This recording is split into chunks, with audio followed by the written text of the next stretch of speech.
For the past 2 years, I have been wearing a Whoop device like this, and I recently extended my subscription with another year. So in this video, I like to share why I like Whoop so much, why I keep on extending it, and what it does for me on a daily basis.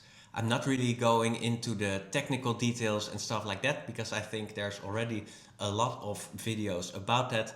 I just like to share the three most important features or use cases, however you want to call it, for me, and how Whoop is just through these three things really impacting my life in a very positive way. And that's also the reason why I keep on extending my Whoop. So the first thing that I really like is how Whoop helps you to reach goals. And often these goals include a lot of lifestyle habits. And it's basically changing habits and lifestyle that way. When I started to wear Whoop, the first goal that I chose was to improve my sleep. And how it works after you set a goal is every morning you get a question from the app basically to fill out your journal. And in the journal, it asks a lot of things, or not even that much, but like 12 questions, something like that, regarding the day before, things that you did, and it only asks for the things in relation to your goal. So for me, it was I wanted to improve my sleep, and then it asks questions like, did you watch?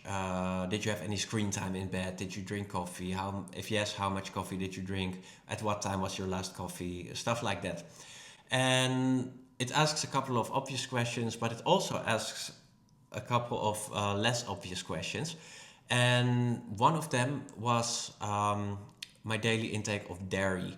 And I don't have dairy every single day, but after a period of time, we saw that the days that I did have milk, for example, I often had much better sleep scores.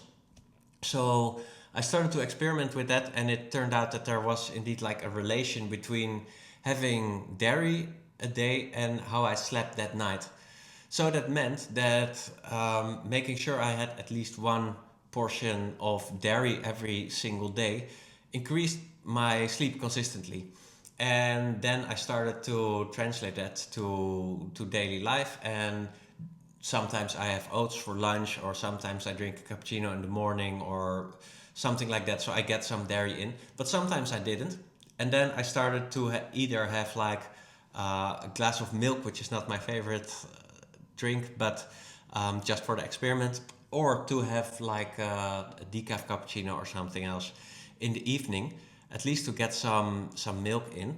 And it turned out that I started to sleep much better. So that is like, it sounds like quite a small thing to do, an easy thing to do also, but at the same time it has a really big impact, because if you have better sleep, you have a better day after that night of good sleep. So that was quite meaningful, and like that there is probably more examples, but this is like a very clear and easy one to share. So I think like that Whoop helps you to find patterns and relations between habits and, well, the results that you really want. And that has, yeah, been super useful and valuable to me. So that is the first thing that I really like about Whoop. The second thing that I really like about Whoop is Whoop age. And this is basically the metabolic age. And you have a biological age, that's just the exact amount of years that you are since you were born. But the metabolic age is more regarding the pace of aging of your body, and I don't know all the biology and chemistry behind it, but it's interesting because it basically tells you how fast you are aging. And that's interesting to look at. And Whoop has made that really nice with uh, also with nice design, I gotta admit, which is a little bit like, yeah, n- not per se the most important, but in the app here, you see my Whoop age. And underneath it, you see that I am 3.6 years younger than I actually am in terms of biologic age. So that means I'm doing quite well. I'm aging less fast than I am getting older in a way.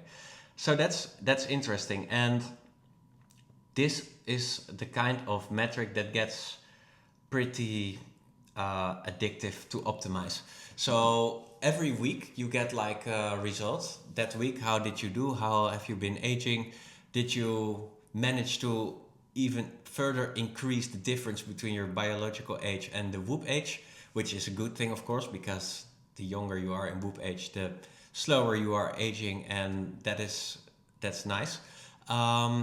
So that's a really nice thing because it keeps you really motivated, and it's not just saying it like, okay, this is your result this time. It also shows you how you can optimize it, so it becomes super practical.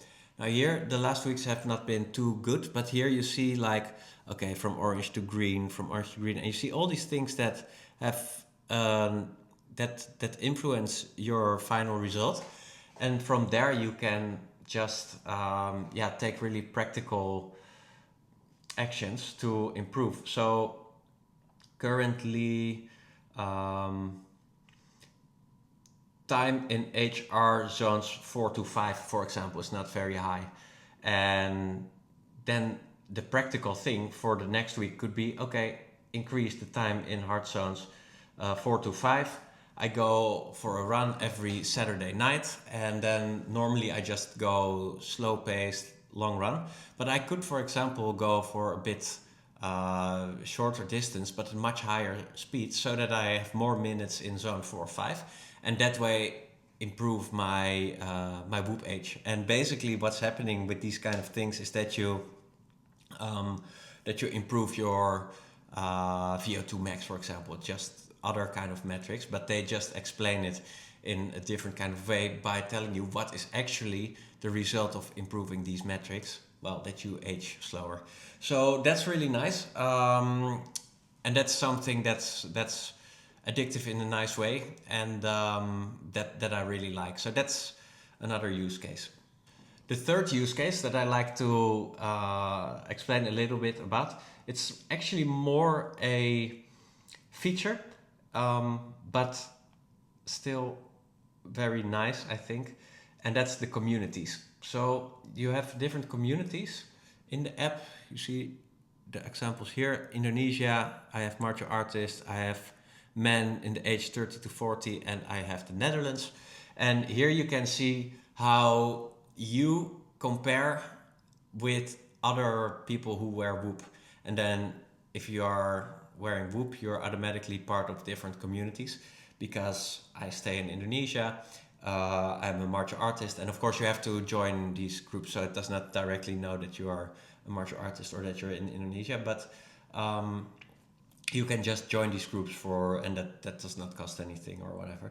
So, and then men 30 to 40 and the Netherlands. And if you are competitive, which I am, this is also really, motivating or stimulating, because when I am close to being the top 100 of the Netherlands or the top 1% of men 30-40, then I really want to reach that 1% as fast as possible. So I really like that as well. It's